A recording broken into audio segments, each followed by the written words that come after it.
Hello, scumbags and degenerates. How are you doing? I hope you're hungry. I'm here to inform you on the ancient art of slapping food together to make a meal. For today's lesson, we will make something anyone can do. That's right, ramen noodles. Yay! Pas cher. Normally, for ramen noodles, you'd have the freshest ingredients to cook with. But since this is pas cher, we're not gonna do any of that. Here, we have some Insta ramen, some garlic and vegetables, oils, and a free-ranged egg. That way, I know the chicken had a good view while confined to an avian concentration camp. Now we begin the preparations. I must mention I lack fully functioning hobs as my oven is quite decrepit, so I'll only be using one of them for all the dishes. You don't have to. First, we turn the hob on and place the water on the hob to warm it up. Since I lack patience, I will preheat it with my aggressively loud kettle.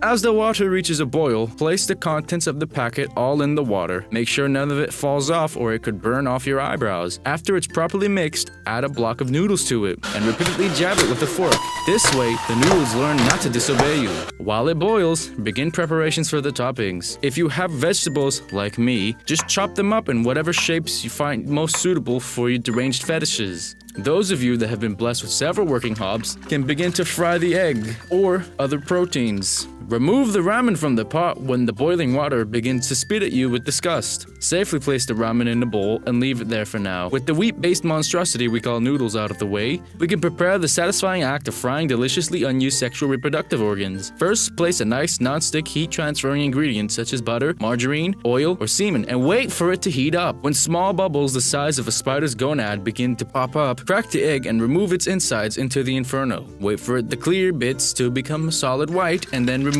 it. If you enjoy cooking both sides of the egg or suffer from any other similar mental disabilities, do as you please. Now begins the final stage of making ramen noodles. Decoration. This is the easiest part of the cooking, so it should go with ease. First, grab the wet ramen and place it in a bowl you wish to eat in. Next, place all the toppings you have and add it to the bowl. Please refrain from adding more than what the bowl can sustain, as it was never trained to endure the terrors of human gluttony. When that is completed, pour in the broth you prepared the noodles in. If you're privileged enough to afford miso, you can use that and pour the hard-working broth down the drain alongside the human soul you once carried upon the husk you call a body, as it is of no use for you anymore. However, if you're like me, simply pour a bit of the broth out and mix in some delicious miso with it to have a nice punchy flavor to it. Last, sprinkle it with some low-salt soy. If you've made it this far, congratulations! You've accomplished a basic task without any casualties. Others were not as lucky, and for those, we take a moment of silence. That's enough. Now we start the easiest part. Eating. Try not to choke on the food while you scoff it down your wretched primate throat. Preferably, use a fork to eat. Chopsticks if you're feeling racist. You may even use your clammy hands to grab at the food and devour it like the ape-brained mongrel you are.